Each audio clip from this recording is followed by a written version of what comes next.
Pag-usapan naman natin about Article 2. Mga tanong tungkol sa umano'y hindi may paliwanag na yaman ng Duterte. Mga issue about sa SALN at iba pang usapin sa mga pinansyal. Bilyong piso ang umano'y transaksyon sa joint bank accounts ng pamilya Duterte at ang nagdeposito raw ng pera sa kanila ay mga umano'y drug lords. Naungkat din sa Kamara na hindi tugma ang Statement of Assets, Liabilities and Net Worth o SALN ni Vice President Sara Duterte sa kanyang bilyones na mga transaksyon sa bangko. Katanungan na dapat masagot. So saan nga ba nanggaling ang bilyong-bilyong pera at yaman ng pamilya Duterte? Saan nga ba? At bakit hindi tugma o kulang ang mga deklarasyon sa SALN? Bakit? Ng net worth ng Vice Presidente sa mga transaksyong dumaan sa kanyang bank accounts, may isa pang napuna ang ilang miyembro ng House Justice Committee sa mga SALN ni Duterte.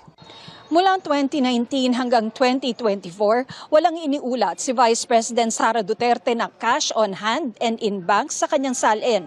Pero may iniulat sa AMLAC o Anti-Money Laundering Council na covered at suspicious transactions sa mga bank account ng bise sa mga taong iyon.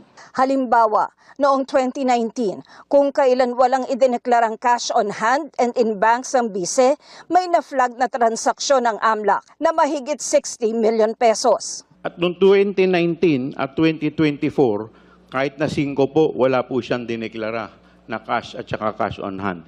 Tama po ba? Based on the submitted SALN, Your Honor, wala pong nakalagay na cash on hand or bank deposits. Kahit 5 po?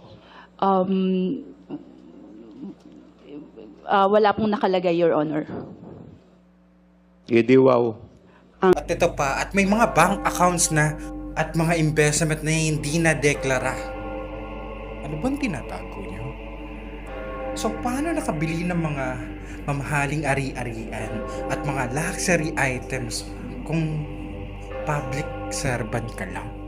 Diba? Kahit magtrabaho ko ng 100 years sa Senado, hindi mo kikitain yung ganyang yaman.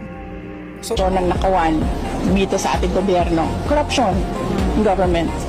Naririnig niyo ba na millions ang ninanakaw?